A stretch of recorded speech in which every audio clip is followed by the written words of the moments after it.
Hi everybody, today we'll talk about how to fix or how to solve the problem of highlights on Picsart.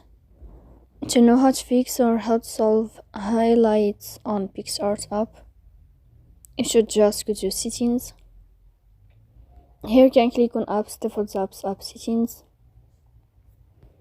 Then this list will enter to the window of Picsart and you can click. Then we'll enter to first stop and you can click OK. Here we'll enter to the window of storage. Then you can click clear cache. Don't click clear data because that can cause you errors or can delete your account. In the end, you can turn off your phone and you can wait a moment to turn on your phone again. So please don't forget to support us by like and subscribe. See you next time in another video and thank you for your attention.